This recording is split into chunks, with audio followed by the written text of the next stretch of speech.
la première question que je voudrais justement poser à tous mes invités, hein, la question est de savoir qu'est-ce qui a été déterminant dans la transformation des PME avec le digital, parce que les PME, ça existe depuis des siècles, je dirais, mais selon vous, qu'est-ce qui a été déterminant dans leur transformation avec l'apport du digital?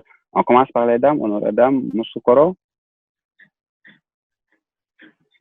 Montara, oui. Est-ce que vous pouvez juste répéter la question?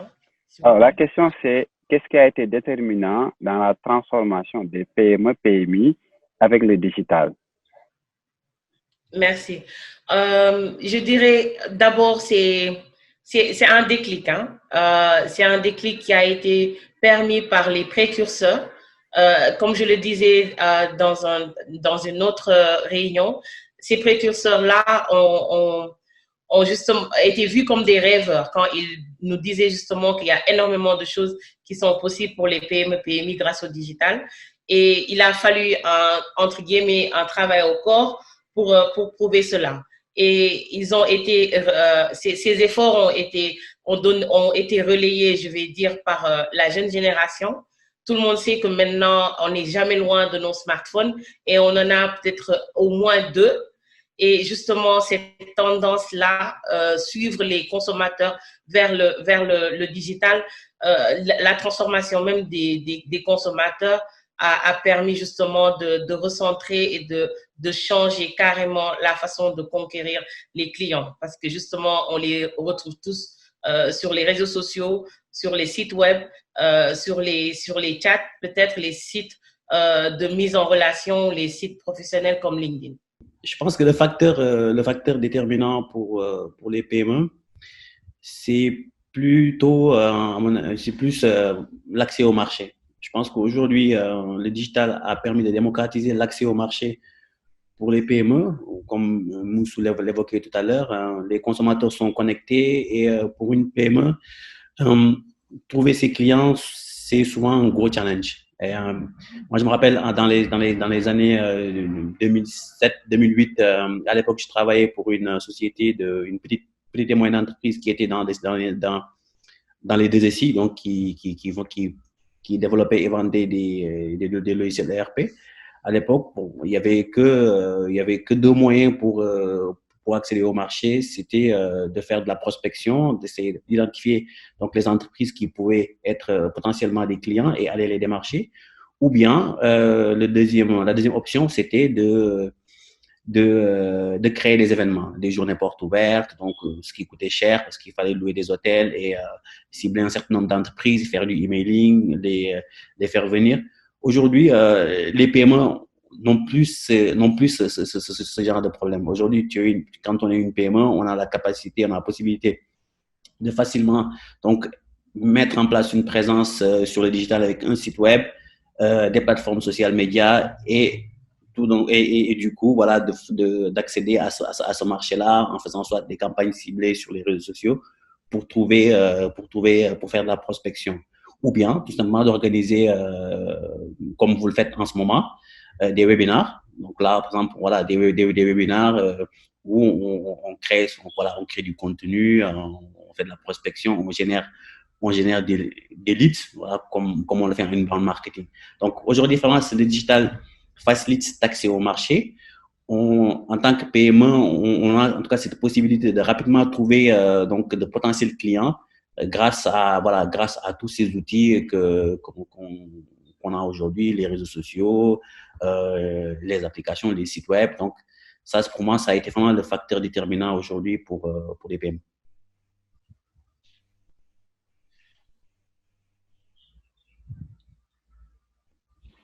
Désolé, il me semble que j'ai fermé mon micro en voulant parler. Effectivement, c'est très intéressant ce que vous venez de dire, surtout en rappelant un peu ce que vous faisiez tout au début. Alors maintenant, je me tourne vers Manu et Mohamed. Je vais vous raconter l'histoire d'un de mes clients qui est devenu aujourd'hui un ami. Alors, il s'appelle Bamba Couture.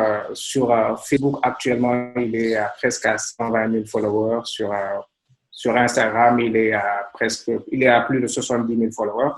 Et 80% de ses ventes se font grâce aux réseaux sociaux. Il vend partout dans le monde. Il vend en Afrique, en Europe, dans le continent américain. Lui, il a très tôt compris l'opportunité que lui offrait le digital. Et quand il nous a approchés, on lui a expliqué dans les détails ce qu'il pouvait avoir. Et il a saisi les opportunités. C'est-à-dire que il y a ce qu'on appelle l'avantage du premier. En 2016, beaucoup de PME n'utilisaient pas des outils comme Facebook, les Facebook Ads. Lui, on lui a expliqué et il a investi dans ça. Il a beaucoup investi sur son image sur les réseaux sociaux. Et je pense que le premier facteur de réussite quand on est une PME, c'était d'abord de comprendre ce qu'est la transformation digitale, ce qu'est les avantages que le digital peut nous apporter, en plus d'essayer de cerner un peu les points irritants dans son business, c'est-à-dire de voir où ça fait mal, de voir où sont les problèmes. Lui, le problème majeur qu'il avait, c'était dans la vente. Alors, on lui a proposé des solutions digitales qui allaient dans le sens de la vente. C'était les Facebook Ads et ça lui a bien réussi. Je pense que c'est ces deux facteurs qui peuvent vraiment aider une PME, c'est-à-dire déjà de comprendre l'importance, c'est quoi déjà la transformation digitale et de voir le facteur, le problème irritant dans son business. On peut avoir un bon produit, on peut bien utiliser le digital, mais si on ne fait pas de marketing digital, c'est le terme qui est généralement utilisé, il se pourrait qu'on rate d'autres opportunités, il se pourrait qu'on n'atteigne pas une certaine cible. Et cette question-là, je vais la poser à Ernesto. C'est-à-dire, Ernesto, comment aujourd'hui le marketing digital peut aider une entreprise dans son développement commercial? Est-ce que vous pouvez déjà nous donner quelques exemples, mais aussi nous montrer des pistes et aussi les montrer, bien sûr, à nos spectateurs? Merci pour la question, Muntaga. Effectivement, aujourd'hui, on ne peut pas vraiment parler du digital sans parler de son aspect marketing qui est peut-être le point d'entrée de toute digitalisation. Ça, on le voit, que ce soit les grandes entreprises ou les petites entreprises. En général, on se digitalise via la communication et le marketing avant les autres opérations. Parce que la première chose que les gens font quand ils créent des entreprises, c'est OK, est-ce qu'on va avoir notre page Facebook? Est-ce qu'on va être sur Twitter? Donc, quelque part, on rentre dans le digital par le marketing, donc via donc la communication. Et ça, c'est pas un hasard parce que tout simplement, aujourd'hui, comme je l'expliquais dans ma première prise de parole, c'est cet accès au marché. Quand tu crées une entreprise, tu sais tout de suite qu'il y a une opportunité à saisir à être sur le digital. Et aujourd'hui, quand on regarde ce que font les PME et les PMI, c'est extrêmement intelligent.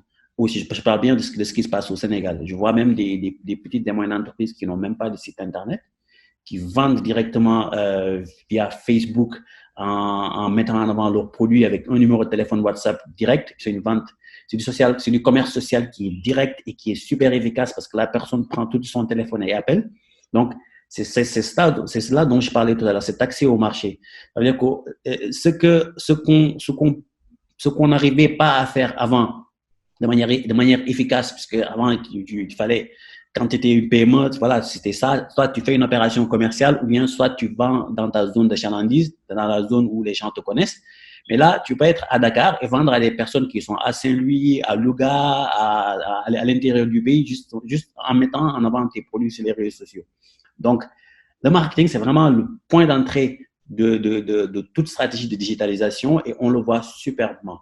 La deuxième chose dont j'aimerais parler aussi qui concerne le marketing, c'est le développement, c'est le développement commercial. Parce que il y a beaucoup de PMI qui existent depuis, voilà, qui ne sont pas nés digital, hein, qui ont peut-être une activité physique plus marquée que d'autres. Ces entreprises-là aussi, souvent, trouvent des opportunités en digitalisant aussi leur marketing. en arrivant tout simplement à se dire que voilà, on vend à une certaine catégorie de personnes depuis très longtemps, mais ces catégories de personnes-là, aujourd'hui, on a la capacité de les trouver sur le digital, donc il y a quelque chose à faire sur ce volet-là. Donc, on développe une certaine visibilité, un site internet, on commence à proposer ces produits en livraison. Et donc, ça permet aujourd'hui aussi à ces entreprises-là qui n'étaient pas digitales de le devenir. Donc, il y a énormément de choses qui se font en tout cas quand on observe bien le marché, qui se font en termes de marketing et qui ne sortent pas des livres de marketing classiques. Hein. C'est tout simplement de l'improvisation, d'une connaissance et voilà, le flair qu'on a sur le marché. Et ce sont ces use cases-là qui sont, à mon avis, importants ici au Sénégal. Parce que si on reprend les schémas qui existent en Europe ou aux États-Unis, où c'est des marchés qui sont complètement différents, on n'aura peut-être pas en tout cas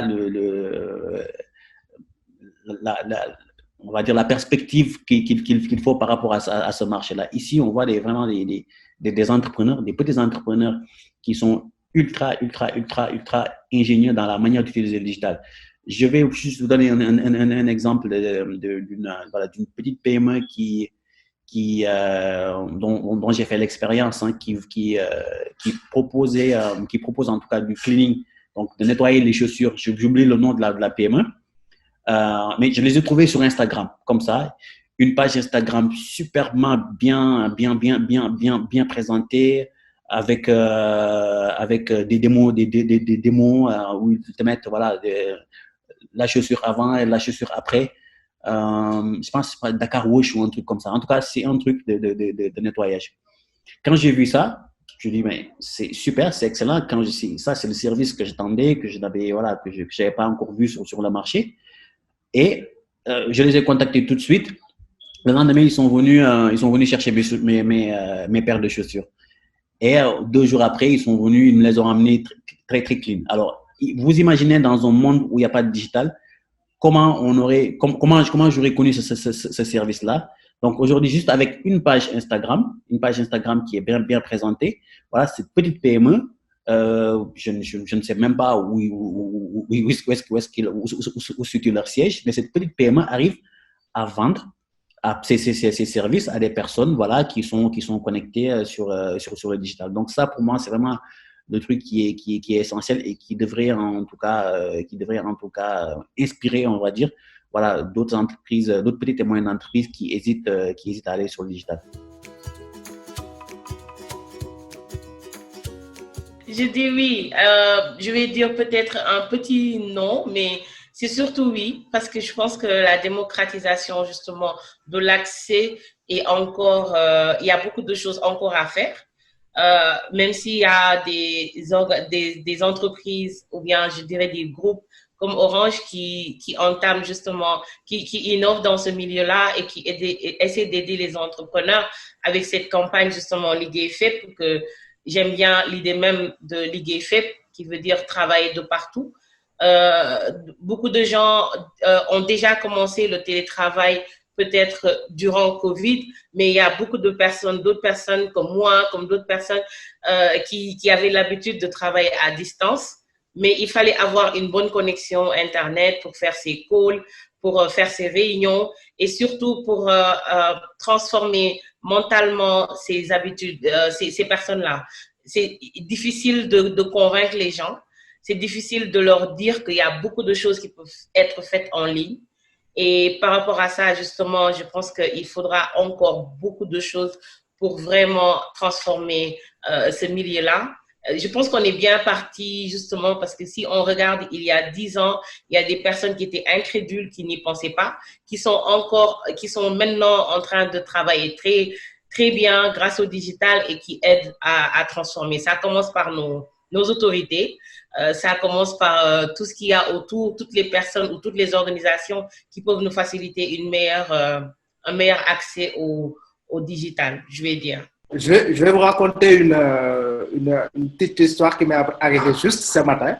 Alors, je suis sorti pour acheter une batterie pour un appareil et je suis sorti sans liquidité. Je suis allé dans une boutique Mais j'ai dit au boutiquier, well, je veux des batteries, mais malheureusement, je n'ai pas de liquidité avec moi, mais j'ai des sous dans mon wallet. Il me dit, moi, je n'utilise pas ça parce que là.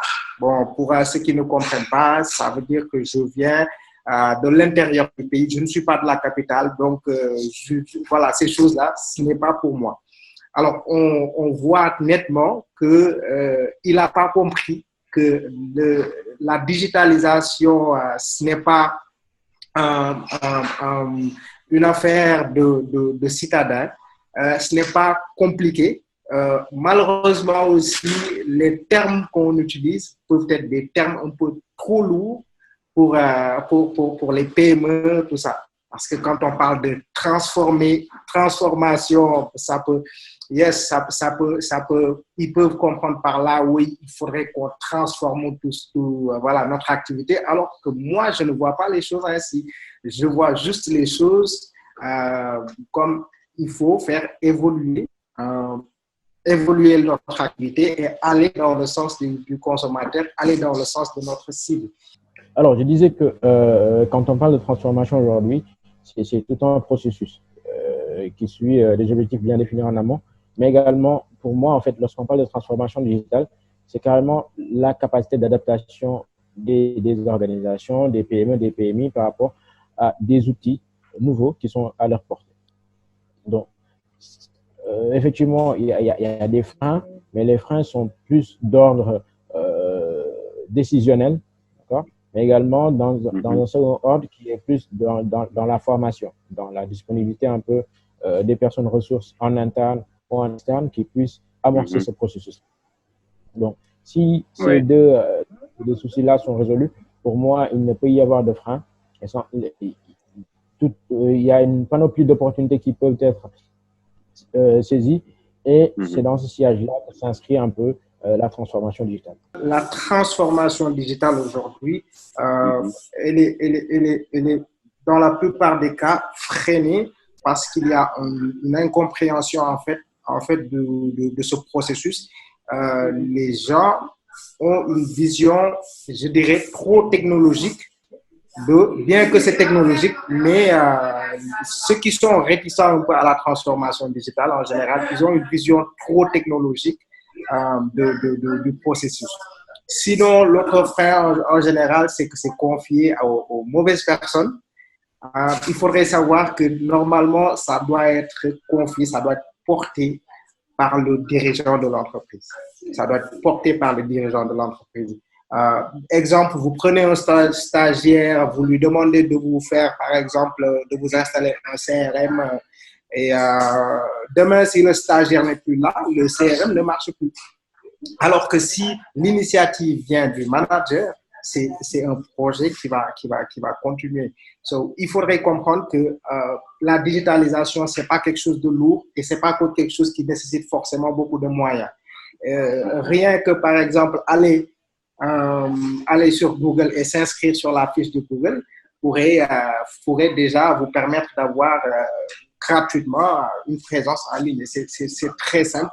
Il faut, comme je l'ai dit, déjà comprendre ce qu'est la transformation digitale et en plus de ça, le confier aux bonnes personnes et vous êtes bon pour réussir votre transformation. Justement, Moussoukoro, quand on parle de transformation digitale aujourd'hui en 2020, on pense beaucoup au télétravail. Je sais que tu es en mode télétravail. Si on devait faire un sondage dans ce panel, certainement que plus de la moitié serait en mode télétravail.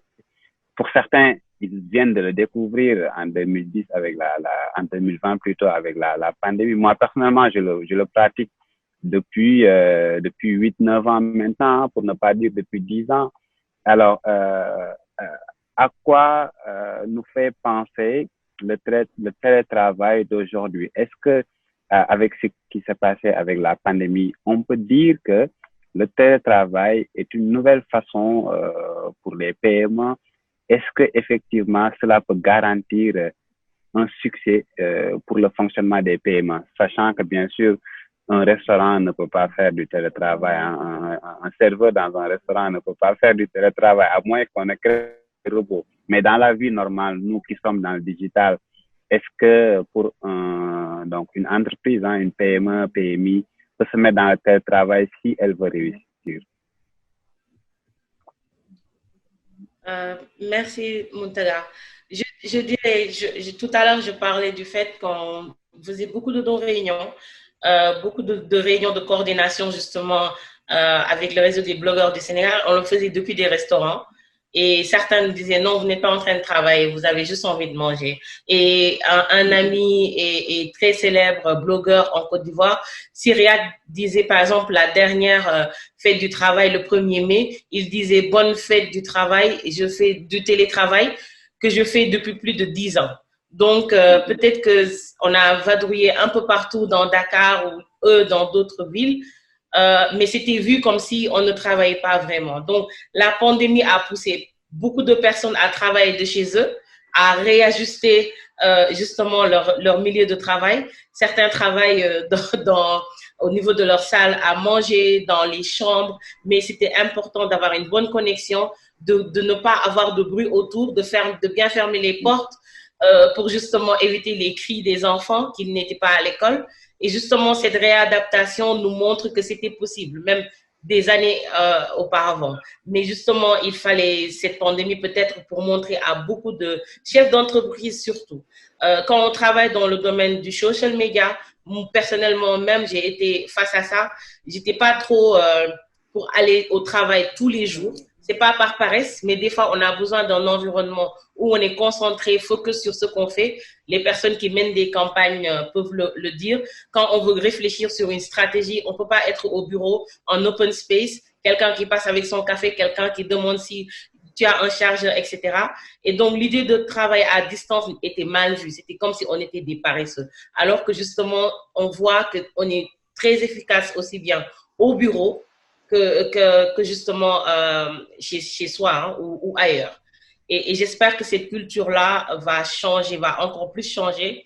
Quand on voit que le CEO de Twitter dit que certains vont être en télétravail pour toujours chez Twitter, je pense que c'est des choses qui peuvent aussi être possibles ici, tout en sachant bien sûr que ce n'est pas les mêmes environnements et qu'on a besoin d'améliorer l'accès, je répète l'accès, revoir les prix de connexion parce que c'est encore très lourd et bien sûr s'assurer d'avoir de l'électricité. Ça, c'est un message qu'on envoie à notre partenaire Orange.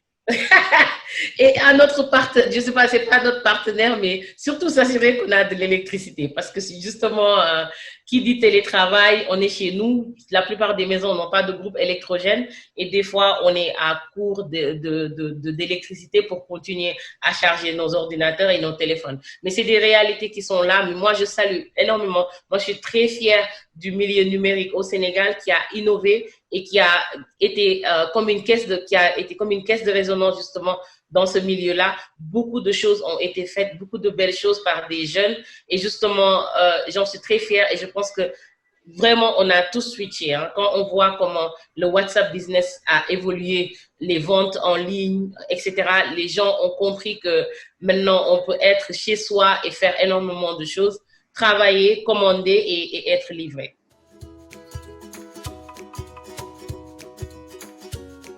Et justement, Ernesto, je voudrais que tu nous donnes quelques exemples de métiers. Quel métier faut-il avoir? Quelles compétences faut-il avoir pour évoluer dans le digital, pour réussir une transformation digitale, pour accompagner une PME, PMI dans le monde du digital? Alors, écoutez, moi, je pense que, en tout cas, bon nombre d'entre nous, on n'a pas fait des écoles pour apprendre le digital. C'était une sorte de, voilà, c'était une passion. La technologie est arrivée. Voilà, moi, personnellement, j'ai une formation en marketing. Mais quand le digital est arrivé, ma première question, c'est comment utiliser ces nouveaux outils dans le cadre de mon métier. Et c'est ça qui m'a amené, voilà, à m'informer, à me documenter, à me former. Je pense qu'il y a une part de passion qui est très importante pour pouvoir arriver à être voilà, à travailler dans le digital. Il y a énormément de métiers. Ça, on peut passer une dizaine, voire une vingtaine de minutes à expliquer tous les métiers qu'il y a qu'il y a dans le digital. C'est énorme.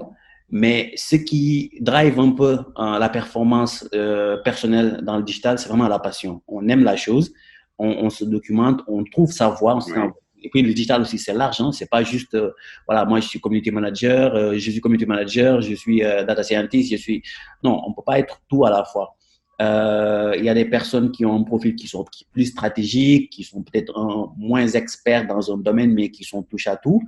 Il y en a d'autres qui sont plus, on va dire plus techniques, qui vont aller évoluer dans les métiers, de technique, développement, qui sont plus créatifs, qui vont être dans les métiers, on va dire plus créatifs, web designer, UX designer. Donc, c'est super large comme palette. Et pour un peu faire ce lien, cette connexion entre ces nouveaux métiers et la transformation digitale dont on parlait tout à l'heure, alors moi, j'aime pas cette expression transformation digitale. Je parle plutôt d'adaptation digitale parce que pour moi, une entreprise, on ne peut pas transformer une entreprise par le digital. Une entreprise, elle a déjà un héritage, elle a déjà une culture qui est présente, elle a une histoire. Tu ne transformes pas une entreprise, tu l'adaptes, tu amènes le digital et tu l'adaptes à la culture d'entreprise.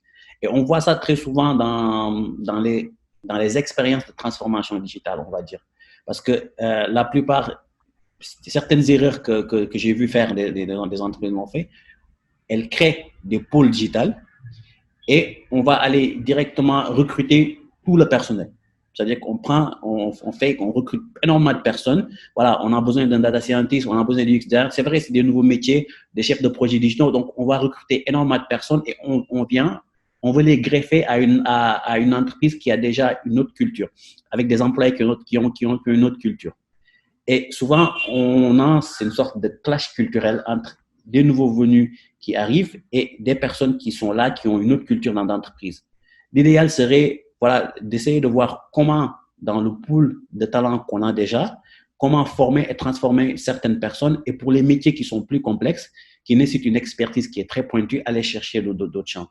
Et donc, c'est ça qui peut fonctionner. Donc, souvent, on voit ces frictions-là dans les entreprises de transformation digitale où on a énormément de difficultés à faire accepter la culture de l'entreprise aux nouveaux venus. Parce que tout simplement, ils arrivent en même temps, ils forment des sortes d'acquaintances qui font qu'ils ne comprennent pas comment les autres leur travaillent. Et ça crée énormément de lenteur dans la délivrance des projets.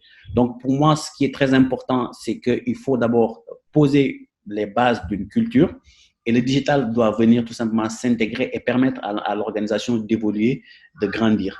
Et c'est comme ça qu'on transforme. On ne va pas venir juste dire, ouais, bon, on va virer toutes les personnes qui ne sont pas digitalisées ou bien, bon, on va les garder là. Donc, si on le fait, on crée deux entreprises et ce ne sera pas efficace. Et pour finir sur ce sujet de, je vais dire, adaptation digitale pour rester dans mon domaine, il y a aussi la clé de la formation qui est très importante. Aujourd'hui, il y a beaucoup, je pense que mes co-panélistes font tous de la formation, que ce soit Manuel Arthur ou Mohamed VI. Il est très important de former ses collaborateurs, même les personnes qui n'ont pas des métiers digitaux.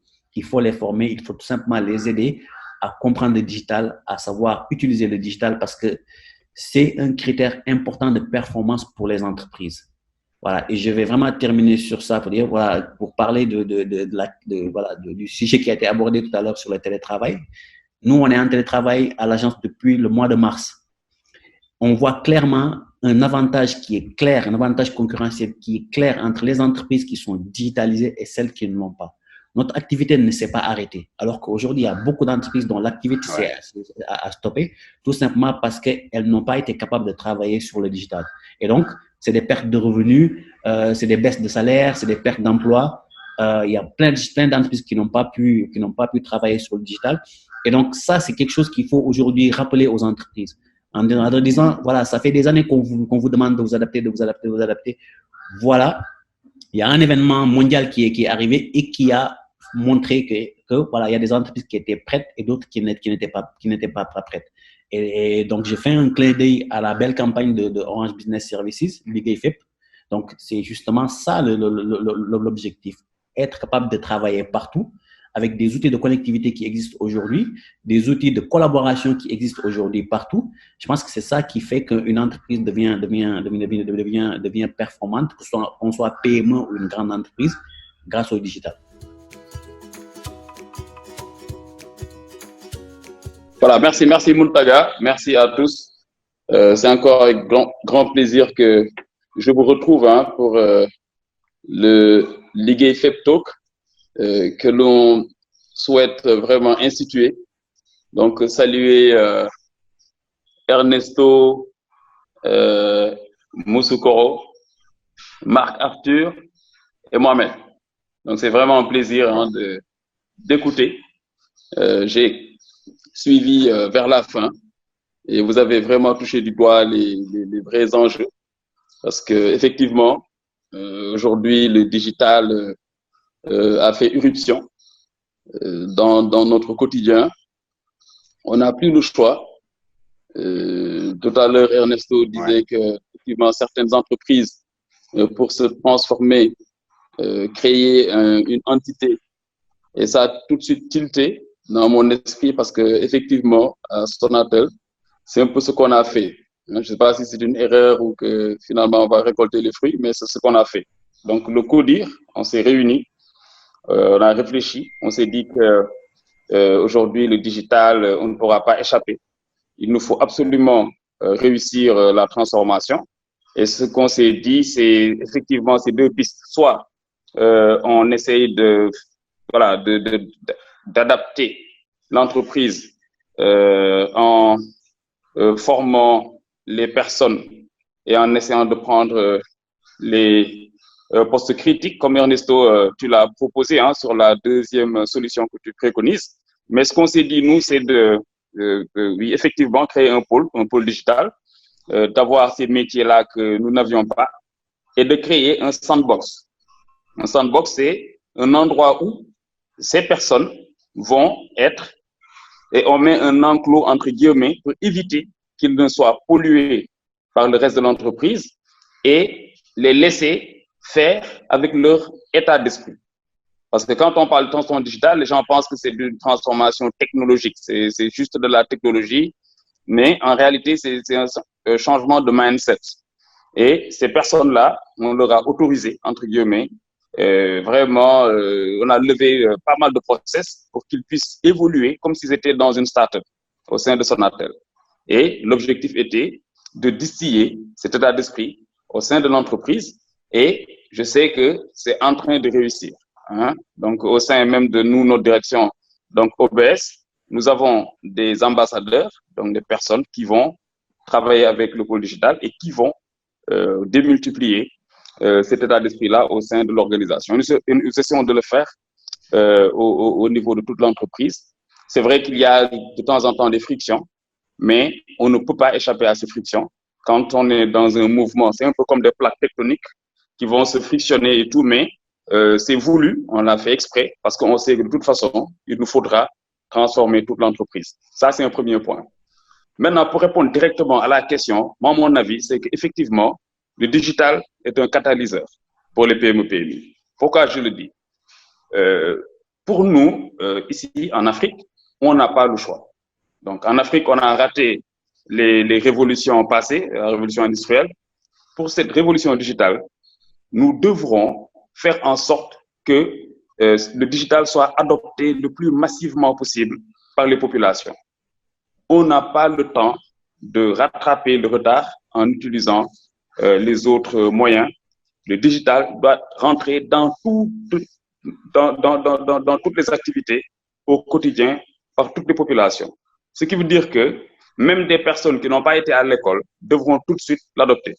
Il n'y a pas meilleur moyen que les PME, parce que c'est là où on a le nombre qu'il faut pour démultiplier, pour aller dans toutes les petites procédures au quotidien que les gens utilisent pour pouvoir apporter le digital. C'est en cela que nous, en tout cas, à OBS, on a cette conviction que nous devons être un acteur nous-mêmes être un catalyseur, attirer les PME, PMI, les pousser à vraiment adopter le digital, à leur faciliter le digital, d'abord par la connectivité.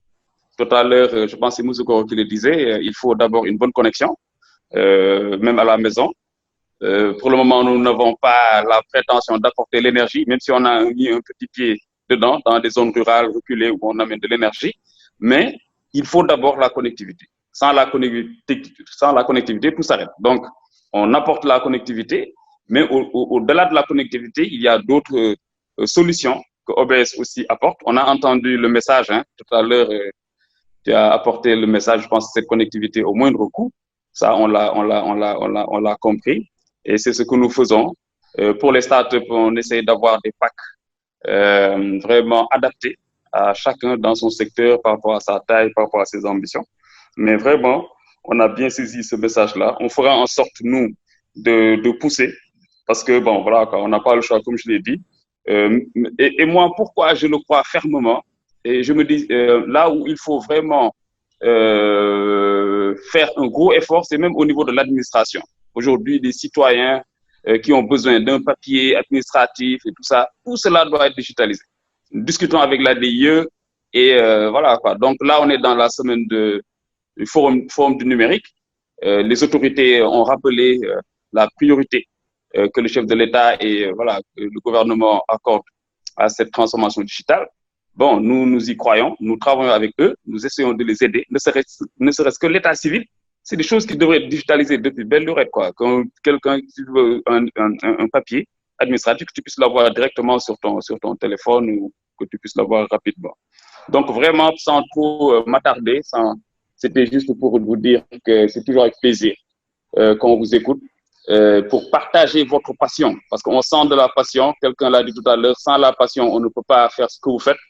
Et nous, on se nourrit de votre passion pour donc continuer de faire ce que nous faisons, donc de donner des solutions digitales. Merci encore, Muntaga, pour ce que tu fais. Je t'avais félicité la dernière fois, je le répète ici devant tout le monde, la manière dont tu as piloté le panel là, sur les 35 ans de Sonatel. J'espère qu'on sera là dans 35 ans pour raconter cette histoire de la digitalisation, moi je dirais pas du Sénégal, mais de l'Afrique, avec nous tous, bien entendu, et que chacun est bien réussi dans son domaine et qu'on se retrouve vraiment en bonne santé, Inch'Allah. Merci à tous pour ce panel et à la prochaine. Merci beaucoup, Monsieur Ousmane Dieng. Je rappelle que vous êtes le directeur général de Orange Business Service, la branche entreprise du groupe Sonatel. Je remercie également tous les panélistes qui ont été là. Ernesto Anne, Digital Marketing Strategist, consultant en transformation digitale. Moussou Diop, Digital Communications Expert. Manu Arthur, entrepreneur digital stratégiste, consultant, formateur. Et Mohamed Sis, Head of Social Media Communication Booster à Africa Make Sense.